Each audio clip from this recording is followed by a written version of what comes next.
Acabou. O Flamengo deixou escapar mais um título. E a torcida tá revoltada. O que era pra ser festa virou frustração, críticas e muita cobrança pesada. Depois da derrota, o clima pesou de vez nos bastidores. A atuação do time foi questionada, principalmente nas decisões do segundo tempo. A falta de eficiência no ataque e os erros defensivos voltaram a ser assunto. A imprensa não perdoou. Alguns comentaristas falaram em apagão decisivo. Outros questionaram escolhas táticas e substituições. Também teve quem apontou falta de intensidade em momento crucial. Nas redes sociais, a torcida rubro-negra ficou dividida. Parte pede mudanças urgentes. Outros defendem o elenco e cobram reforços. A pressão aumenta, principalmente porque o elenco é considerado um dos mais fortes do continente. E quando se trata de Flamengo, a cobrança sempre é nível máximo. Alguns veículos destacaram que o time precisa reagir rápido para não deixar a derrota afetar o restante da temporada. Agora fica a pergunta: foi detalhe de jogo ou problema estrutural? O Flamengo realmente jogou abaixo ou faltou estratégia na hora decisiva? Agora vamos ver o que a empresa falou sobre perda do título do Flamengo. Tem coisas boas aí pra gente comentar em cima do que, principalmente a reação do Arrascaeta, tá falando aqui pro Birner em off, não que os outros não estejam sentindo, isso aí é de cada um, mas o Arrascaeta parece que é o cara que mais sente esse começo de temporada, nas declarações, né? Já não é a primeira. E agora o que o Rossi falou aqui no final sobre o melhor time do mundo perde. Erra. Mas o Flamengo tá errando demais, né? Tomou 4 gols do Lanús em 2 jogos. Eu ouvi atentamente o que os colegas falaram e eu concordo com quase tudo, eu só discordo de uma coisa do meu amigo Eugênio Leal. Porque eu entendo quando você fala da temporada mais longa, eu concordo com você totalmente na questão física, mas quando o time vai começar a jogar o futebol competitivo? Porque hoje eu vou te falar, hoje o time foi aguerrido. Sim. Só que chega um momento que a falta de competitividade que a gente viu em outros jogos, eu discordo um pouco do Jean sobre a Supercopa, eu acho que a Supercopa entrou em campo hoje, tá? Não é tão importante, não é tão grande, concordo, não é tão grande. Eu falei da Recopa. Oi? Eu falei de Supercopa. Não, você falou que perder a Recopa para o Flamengo, só perder a Recopa não é a perda deste troféu que vai mudar a vida do Flamengo. Entendo, é que você falou que a Supercopa você não achava tão relevante assim. Não, a Recopa. Essa é a Recopa? Este campeonato. Porque eu acho que está tudo misturado. Eu acho que chega um momento na partida, quando o Flamengo... Porque assim, esses caras acostumaram a jogar bem, e quando não jogam bem, acostumaram a ser muito competitivos, principalmente na parte defensiva. O Flamengo, ano passado, ganhou os campeonatos porque ele foi muito forte defensivamente, e tem vários jogadores de nível elogiável, e em algumas partidas, ou em certa quantidade de partidas, o Flamengo também conseguiu produzir bastante. Mas quando não produziu... Não entendi aonde você discordou de mim. Porque eu acho que a parte física não é mais a questão. Mas não é só a parte física. Eu acho que porque você falou, o Flamengo jogou até o dia 18, não teve férias, não teve pré-temporada, até aí estão fechados. Mas... Isso afeta não só a parte física, como a parte tática, técnica também do jogador. Então, mas eu acho que não é mais isso só. Eu acho que em algum momento os jogadores do Flamengo... Eu acho que eu falei aqui, efeito cascata. Uma coisa, efeito dominó. Uma coisa vai empurrando a outra, e aí o ambiente começa a ficar difícil, as cobranças são maiores, a interferência da diretoria no planejamento vai tudo virando uma bola de neve. Assim, eu entendo que o Flamengo, se tivesse feito tudo certo até agora, não teria o seu melhor futebol. Perfeito. Como o Palmeiras, para citar um outro elenco muito forte, também oscila e ainda não tem o seu melhor futebol e vai evoluir na temporada. Mas está numa tranquilidade. Está acima, exatamente. Está numa tranquilidade. Mas o Palmeiras teve férias. Até porque o Palmeiras tem a vantagem, por mais que pareça isso ridículo, de não ter feito 2 jogos decisivos até agora. E o Palmeiras também tem o seu aspecto positivo nos clássicos da temporada. Agora, eu acho que como os jogadores do Flamengo jogaram coisas muito grandes ano passado, e por mais que as pessoas gritem, não gostem do que eu falar, o estadual não é grande, chegou um momento que eles não conseguiram se motivar. Aí entra tudo que você falou. Além da parte física, do efeito cascata, que impacta na tática e tal, quando o time precisou virar a chavinha e ligar, não ligou. Aí, eu acho que está acontecendo com muita gente isso. Começaram a vir os resultados ruins. E esses resultados ruins entraram como se fossem 50 toneladas nas costas dos jogadores e do treinador na tomada de decisão, principalmente da escalação, por exemplo, do Ayrton Lucas, que é um jogador em quem a torcida não confia. Eu não estou querendo pegar o Ayrton Lucas para Cristo do jogo, mas se você conversa com os torcedores do Flamengo, é um dos jogadores que a torcida menos gosta. Tá? por motivo do desempenho. Outro. Ele e o Emerson Royal. E Plata. E o Plata. E o Plata. E o Lino, Lino também. Daqui a pouco vai sobrar metade do elenco. Só que, por exemplo, Não, só para fazer essa ressalva, porque eu acho que assim, cara, se técnico de futebol no Brasil for começar a deixar de escalar quem que a torcida não quer que o cara escale, é o que a gente dizia do elenco do Palmeiras lá, campeão, coisa que se fosse pela torcida, mais da metade do elenco já teria sido dispensado, já estava em lista de dispensa de torcida organizada e tudo mais. Então, acho que assim, existem... acho que o critério não pode ser se a torcida gosta ou a torcida não gosta. O critério tem que ser um critério técnico, pelo que a gente vê dentro de campo. E acho que por isso que eu disse que ele dobrou a aposta quando ele escala um time que hoje não é a torcida e nem ninguém escalaria esse time de hoje. Mas ele é o responsável por escalar o time. Só para completar. É ele que tem que assumir a responsabilidade. Ele tem que fazer de acordo com a cabeça dele. Não o que a gente acha, o que a torcida acha, o que ele vê nos treinos, tem o planejamento. Aí o que eu discuto é o seguinte: escolheu esse time. Qual é o planejamento de jogo? Qual é a estratégia de jogo? Claramente foi uma estratégia equivocada, independente dos nomes colocados. É que eu acho que a pressão está em cima dele, como está em cima dos jogadores, e nesse momento o Felipe está lidando mal com ela. Quando você escala o Ayrton Lucas, que é um jogador instável e que tem avanços de qualidade, às vezes, que você citou hoje, ficou muito preso porque estava inseguro. E você vai ter um lateral, um ala, porque você tem outro jogador daquele lado esquerdo entrando por dentro. Então você tem aquele cara que vai chegar dentro de fogo. Aí você não escala um centroavante, você escala a Arrascaeta para entrar na área para ganhar a bola por cima. Estamos todos de acordo que a escalação não fazia sentido, que a gente não consegue ver sentido.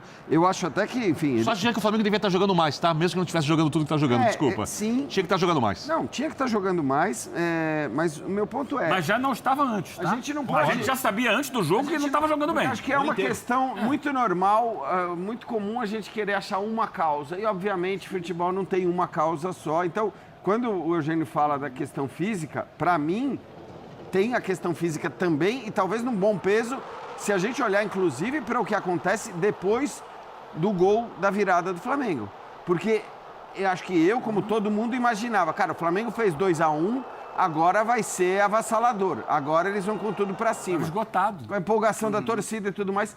O Flamengo fez 2-1 e se bobear, o Lanús chegou mais do que o Flamengo depois do 2-1.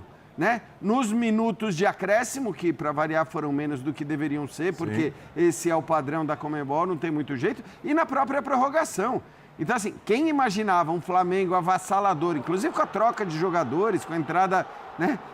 O Léo tava brincando que ele leu um jornalista argentino no Twitter. Ele falou assim, Lanús, sai Castilho, entra fulano, Flamengo, sai o Pelé, entra Romário, Ronaldo. É meio isso, né? Ainda mais diante do que foi a escalação inicial do Felipe. Tipo, as entradas do Flamengo são isso, Cara, se olhava o banco do Flamengo no Só para começo confirmar, do Jean, o jogo. Lanús finalizou mais que o Flamengo na prorrogação. Então, Aí, ó, pronto. Então é isso que eu tô falando. Nessa questão é o seguinte também. Então, acho que nesse ponto... O time que atua... Só para concluir, Eugênio, porque assim, acho que nesse ponto, o que acontece depois da virada comprova que a questão física é uma das questões. É a única, não é. A gente começou aqui falando da escalação. A pressão, o quanto ela é positiva, o quanto ela é negativa, cada um que ache o que bem entender. Eu sempre acho que, por exemplo, vaiar jogador que encosta na bola durante o jogo não é positivo. O Ayrton Lucas até melhorou depois das vaias, é verdade. Mas esse não é o padrão. Acho que o Calça chamou lá, hein? Em decisão é pior. Chamei. Sim. Desculpa, Calça, a gente não ouviu. O seu Chamei. Vani me deu um toque aqui. Diga lá, Calça. Primeiro, assim, eu não vejo loucura ter o Ayrton Lucas no jogo que você tem que ser ofensivo, sabendo que o Alexandro cumpre um outro papel. Você não acha louco isso? Porque senão a gente vai voltar aquele papo. O Flamengo só tem 11 caras e os outros todos não prestam. Aí é loucura. Aí é loucura. Então é ter um lateral mais ofensivo. Tá bom, fez uma jogada, ele pisou na bola ali, recuou, a bola ficou lenta demais, o goleiro escorregou, ali tem uma parceria numa tragédia. Mas eu não vejo loucura ter o lateral mais ofensivo no jogo que você tem que atacar. Não vejo. A gente pode discutir o centro do ataque, mas tinha o Plata ali, que faz a função também. E ele tinha o Luiz Henrique. Podia ser o Bruno Henrique, podia ser o Pedro, mas o Plata estava ali. O final do jogo, o Lanús estava muito mais inteiro. Tudo bem, foram 6 trocas de cada lado. Você tira os goleiros, são 4 vagas de linha que sobraram. E tinha um jogador de 37 anos na zaga do Lanús, o Esquerdoso. E ele foi até o final.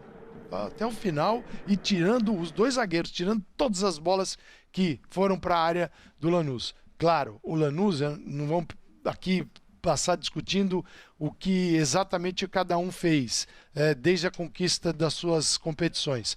Mas Lanús, dia 22 de novembro, Flamengo, 29 de novembro.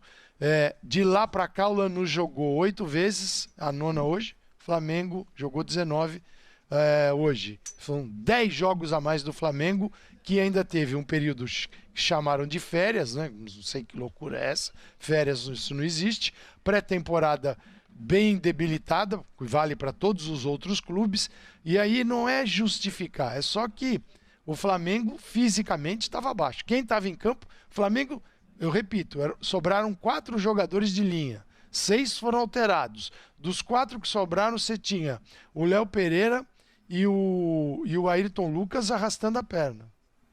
Cara, naquele momento, teve que sair. O erro para mim foi o seguinte: cara, abraça os pênaltis, abraça as penalidades, cara. Abraça. Até porque você tem o Rossi, né? Pô, eles tomaram... É claro, eles tomaram um gol de contra-ataque, assim, ou de jogada rápida. Esse foi o 4, porque o terceiro gol que definiu mesmo foi uma bola parada, o Paquetá tá ali marcando, ele larga, gol. Então, o Flamengo precisa, assim, eu acho que é hora de simplificar, é hora de conversar, de entender que se existe soberba em algum local e ponto da instituição Flamengo, isso precisa ser retirado rapidamente, porque a realidade é dura e é diferente. E eu pergunto para vocês, como é que o Flamengo vai jogar Libertadores da América com esse nível aqui? Porque, cara, cheio de Lanús. Tá cheio de time que vai defender, deixar a bola com o Flamengo e fazer paredão. O Lanús tinha os 2 zagueiros, 2 volantes que não trabalham muito pro jogo, mas eles formam um paredão. E o Flamengo parou ali. E a Libertadores é cheia disso daí. Ainda mais todo mundo que vai enfrentar o Flamengo, a gente vai fazer o sorteio dia 19, e os sorteados para enfrentar o Flamengo vão pegar esses jogos e falar, vamos partir dessa postura aqui. É o que eles vão fazer. Então o Flamengo vai ter problemas, sim, problemas distribuídos em várias competições. Tem problema no estadual, tem problema no brasileiro, em 2 competições curtíssimas, né? Com um jogo único, aqui 2 jogos e de volta, mais o Corinthians jogo único, e o Flamengo deixou 2 taças. Para o torcedor é isso que vale, tá? Ele não vai, foram 3 partidas, não. 2 taças ficaram pelo caminho. E aquela ideia de Flamengo que entra em janeiro para conquistar tudo, já tem 2 resultados negativos. 2 taças que não vão para o Flamengo. E é isso que pesa na conta do Felipe Luiz, que resolveu trazer para ele toda a responsabilidade. Deixa que eu resolvo. E agora ele está com um pepino maior do que ele imaginava. Sabe quem fez coisa desse manual? O Central Córdoba. Outro argentino que ganhou no Maracanã. E empatou lá e ganhou aqui, né? Foi isso. O Flamengo ano passado sofreu com o Tátira também. Na última rodada. Em casa e tal. É um desenho, é assim que funciona mesmo a Libertadores. Eu só queria pontuar, em cima do que o Jean falava, do que acontece depois do gol de pênalti do Jorginho, que leva o jogo para a prorrogação. É natural um time que está em busca de uma virada por 85 minutos da partida, sofreu um desgaste físico e psicológico maior do que o outro. Então, quando você consegue, relaxa, respira, e o outro pensa, é minha hora de jogar. E acontece isso, ainda mais com a pressão toda, a obrigação toda da vitória em cima do Flamengo. Então, o Flamengo foi para a prorrogação pesado, enquanto o Lanús estava leve, como uma pluma. Para ele, se fosse para os pênaltis, você falou isso, estava bom. Claro. Se fizesse um golzinho, melhor ainda, ainda fez 2. Então, tem essas circunstâncias todas do que é a cobrança, do que é a pressão, do que é o desgaste de um time que correu atrás do resultado o jogo inteiro, debaixo de chuva, com gramado pesado e com muita pressão em cima de cada jogada. Agora, a questão da estratégia, a gente comentava isso no intervalo na internet. O Flamengo joga sem o centroavante, que é a questão que todo mundo aqui já é comum na observação. É o Carrascal, o jogador mais avançado do Flamengo, como já tinha sido lá na Argentina semana passada.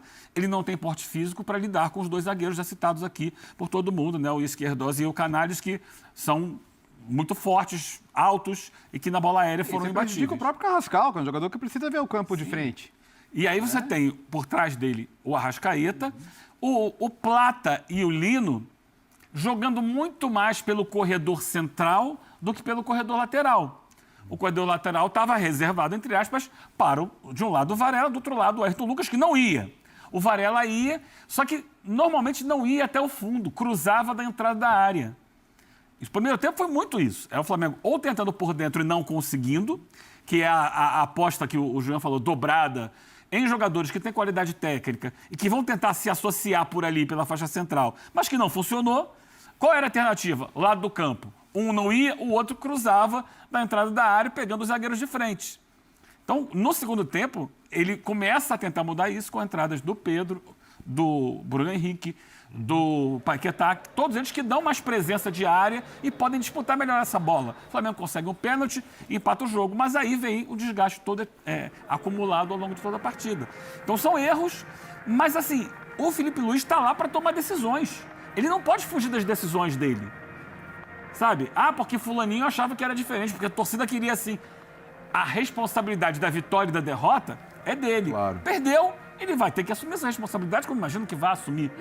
Mas, porque foi teimoso, porque bateu de frente com a opinião da maioria, é ele que tem que responder por isso. Não sou eu que estou do lado de fora. Mas não está pagando o preço também vamos ser sinceros, pela inexperiência ainda. Porque eu até puxei aqui uma colinha que eu tinha anotado umas coisas aqui pro programa hoje, e uma delas é o tempo que o Felipe Luiz é treinador do Flamengo, 514 dias.